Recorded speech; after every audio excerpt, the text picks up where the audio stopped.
Cześć wszystkim, zostali już naprawdę najbardziej wytrwali. W trzecim odcinku zobaczycie regenerację przednich lamp ksenonowych. Bo we wcześniejszym materiale skłamałem i powiedziałem, że wszystko jest nowe. Tak liczyłem i tak myślałem, że się stanie, natomiast nie jest nowe, ponieważ przednich lamp jako nowe kompletnie nie da się kupić. Występują tylko zamienniki z depo, ale te wszystkie zamienniki mają w rogu taki wielki napis, no i też są zamiennikami. Więc wpadłem na pomysł, aby znaleźć nowe lampy oryginalne. Udało się. Znalazłem takie z żółtymi wkładami z serii Seat Sport i musieliśmy je rozwalić. Wielu powie, że to bez sensu, bo szkoda marnować ładne, nowe lampy. No ale nie było innego wyjścia, bo z tych lamp potrzebowałem odzyskać klosz lampy oraz te dekory w środku, które są. Niestety w lampie ksenonowej w środku jest inny dekor niż w zwykłej lampie, ponieważ są inaczej skonstruowane, więc dekor w mojej lampie jest taki lekko zielonkawy i on musiał zostać i on dobrze wygląda. Osłonka soczewki oraz osłonka świateł długich były takie pożółknięte, już po prostu były przepalone. Postanowiłem, że zaryzykuję i polakierowaliśmy to na czarno. Pan Włodek to naprawdę świetnie polakierował. Po samym lakierowaniu ja je od razu włożyłem do kartonów, zabezpieczyłem, okleiłem, tak żeby tam żaden kurz się nie dostał i tak naprawdę one są polakierowane bez żadnego polerowania, bez niczego. Lampy w wersji ksenonowej od lamp zwykłych na odbłyśniku różnią się, w związku z tym zostawiliśmy stary dekor z lampy, ten zielony, został wypolerowany i klosz w lampie żółtej, tej nowej, również został wypolerowany. Dzięki Dani zrobiłeś to naprawdę perfekcyjnie. Odbłyśniki są zregenerowane przez takiego pana, który też ma zakład, ale chcieliśmy tam coś pokazać, ale to on w ogóle nie jest zainteresowany żadną współpracą, bo często fachowcy, którzy mają bardzo dużo pracy, w ogóle nie zależy im na marketingu. I odnoszę też wrażenie, że ci wszyscy, którzy po części są w internecie, to nie są tak dobrymi fachowcami jak ci, których w ogóle w sieci nie ma, ale sobie gdzieś tam robią i mają na tyle dużo klientów, że w ogóle nie zależy im na tym, żeby być gdzieś rozpoznawalnym w internecie. Ci, którzy chcą być rozpoznawalni w internecie, często mniej potrafią. Nie wiem, nie będę mówił tego na swoim przykładzie. Mówię, jakie są moje gdzieś tam spostrzeżenia. Wracając do tematu lamp, to dobrze, że rozwaliliśmy tamte nowe lampy, bo wyciągnęliśmy też z nich to mocowanie światła postojowego oraz kierunkowskazu, bo tamte też były pożółknięte. Teraz są takie idealne, więc po całości jak to wszystko poskładaliśmy, wygląda to naprawdę dobrze. Firmy, które zajmują się regeneracją, jak mi mówiły ceny, ile by chciały za coś takiego, no to troszeczkę nie zachęcało mnie to. A wydawało mi się po obejrzeniu kilku filmów w necie, że nie będzie to wcale trudne i przy okazji tutaj na tym filmie też widzicie, że samo już składanie jest łatwe. Najtrudniejszy i czasochłonny proces, czyli rozklejenie starej lampy, ja tego nie robiłem, robił to Romek, widzicie na filmie tutaj Romka, który to wszystko składa, to jest najtrudniejsze i najbardziej czasochłonne, aby też tam niczego po prostu nie uszkodzić. Trzeba to robić powoli. My zrobiliśmy to taką techniką, że by nie podgrzewać tego, bo podgrzewanie też powoduje, że te plastiki się odkształcają. A mieliśmy dwie lampy i z dwóch mieliśmy zrobić jedną. Więc my tam tego nie podgrzewaliśmy, my to po prostu wycięliśmy, a w żółtej lampie wycięliśmy dookoła obudowę i wyciągnęliśmy, Romek wyciągnął klosz. W starej lampie po prostu odcięliśmy cały reflektor ten plastikowy, a resztę wydłubaliśmy, tak żeby nie powodowało to żadnych właśnie gdzieś tam przegięć, niedognięć. No i na koniec zabezpieczyliśmy to wszystko taką masą uszczelniającą. Ja o tym wszystkim opowiedziałem, ale cały proces teraz zobaczycie już na przebitkach.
I tutaj takie moje spostrzeżenia. Często boimy się iść i kupować części w ASO. W moim przypadku często okazuje się, że części w ASO wychodzą taniej i lepiej niżeli używane na Allegro czy Elixie.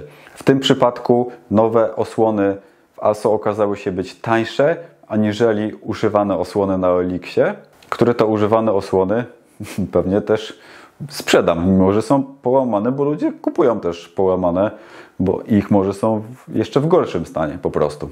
A jedna osłona ma mały troszeczkę problem produkcyjny, bo jest źle chyba z wtryskarki wyprodukowana i trzeba będzie tutaj zrobić małą przeróbkę. To już jak kiedyś będę pokazywał samochód już poskładany, to Wam pokażę, w jaki sposób zostało to przerobione. Na szczęście się udało. Oczywiście montuję nowe palniki Osrama w takiej standardowej kolorystyce, żaden tuning, tylko seryjne, takie jak powinny być w tym samochodzie.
Efekt, jaki uzyskaliśmy, jest naprawdę bardzo dobry.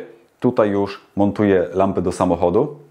Przed pasowaniem błotników, maski, zderzaka warto zamontować lampy, aby to wszystko gdzieś tam do siebie pasowało. Oczywiście zabezpieczyć je tak, aby ich nie zniszczyć podczas tych całych procesów pasowania.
Jeśli jeszcze nie zostawiłeś łapki w górę, subskrypcji, serduszka, komentarzu, zrób to. Zapraszam Cię również na moje media społecznościowe. Nie mam Facebooka, natomiast mam Instagram. Montaż spryskiwaczy reflektorów zacząłem od kupienia używanych mocowań i całych cylindrów wysuwania. Kupiłem takie 2 komplety. I z 4 kompletów, po wielu próbach, po wielu testach, udało mi się znaleźć 2, które działają jako tako.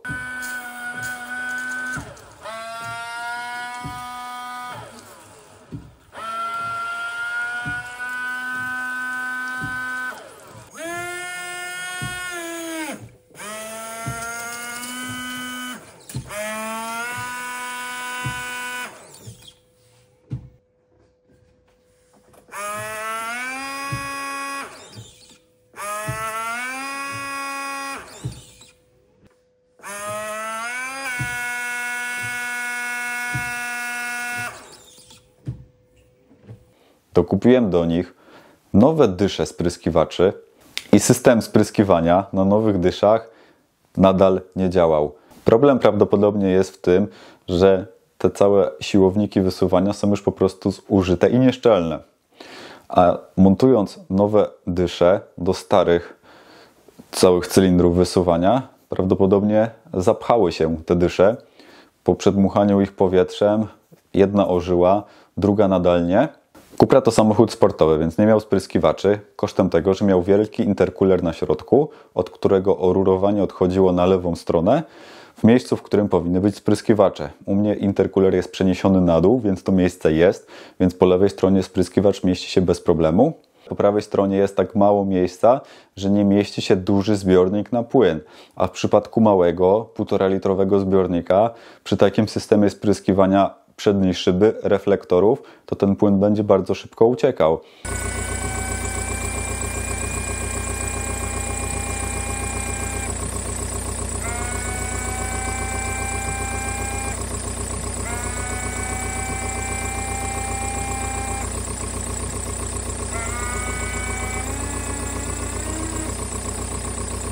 Nie robiłem testów jeszcze takich, na ile spryskań to może wystarczać. Kolejny problem jest taki, że nie ma tak jakby modułu do tych spryskiwaczy, więc nie da się ich zaprogramować tak, aby co któreś spryskiwanie szyby one się włączały, tylko one się będą włączały przy każdym spryskiwaniu szyby tak naprawdę.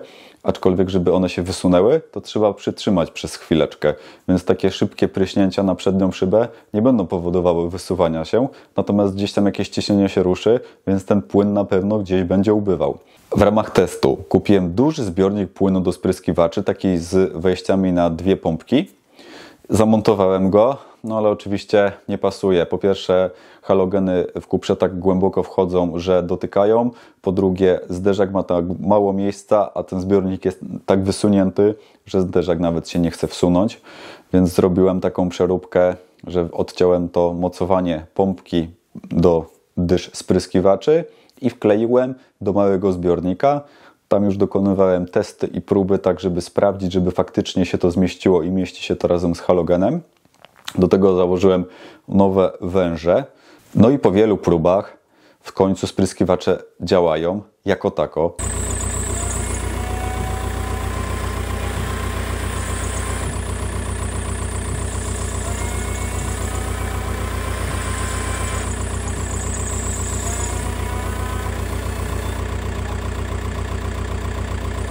Cały system spryskiwania opiera się na siłownikach, które powinny otwierać klapkę w zderzaku. Ale klapka w zderzaku, kupiłem cały zderzak specjalnie po to, żeby wymontować ten system klapek. Niestety, ale w Cuprze jest inaczej wyprofilowany zderzak, więc te klapki nie działają. Miało to być proste, ale niestety kompletnie nie pasuje. Dlatego cała przeróbka będzie polegała dodatkowo na tym, że po wycięciu otworów w zderzaku na zamontowanie klapek z Skody Octavii to będę je musiał jakoś jeszcze dopasować do samych dysz spryskiwaczy wysuwanych. Wiadomo, na jakimś kleju do szyb jakiś system mocowania muszę skonstruować, aby to działało. Na chwilę obecną system nadal nie działa. Po lewej stronie jest wyciek. Muszę go zdiagnozować. Nie wiem, czy to cieknie ten cały cylinder, czy gdzieś cieknie z przewodu, z uszczelki.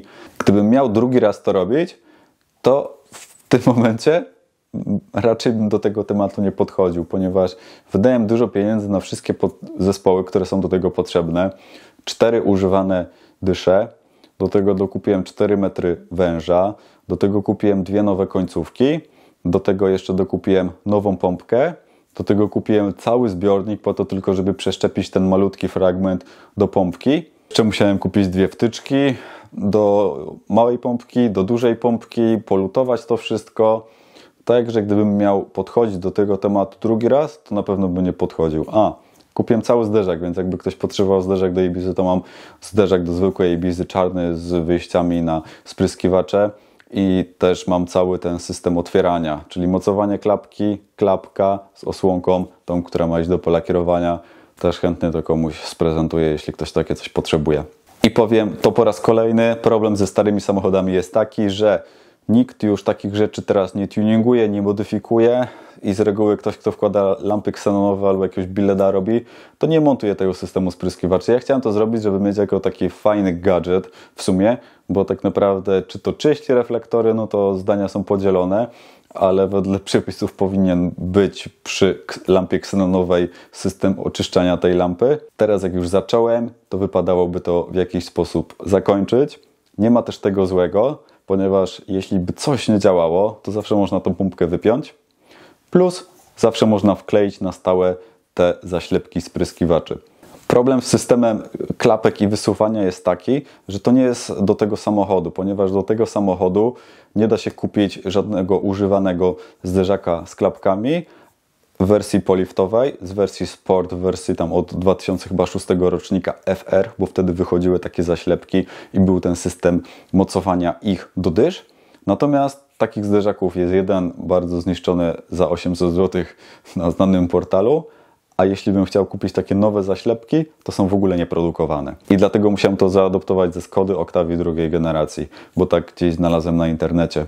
Jest jedna firma Reptune, która to kiedyś dawno temu robiła, ale tam chłopaki chyba są zapracowani dość mocno, więc nie odpisywali mi na żadne wiadomości, jeśli chciałem uzyskać gdzieś tam jakąś pomoc, bo oni tych Ibis ileś tam już dawno temu przerobili. I chyba tyle, więc pamiętajcie, że są lepsze i łatwiejsze i mniej stresujące hobby, które gdzieś tam sobie możecie robić, żeby nie mieć całych poobijanych rąk. Nie wiem co w kolejnym odcinku, bo nie wiem jak się dalej potoczy. Mogę powiedzieć tyle, że już część hamulców mam przygotowanych i wstępnie dogadaną firmę do regeneracji. Potrzebuję jeszcze zrobić te kolorowe pasy, tym się jeszcze nie miałem do tej pory jak zająć. No i kolejny etap to już jest długo wyczekiwane lakierowanie całego samochodu.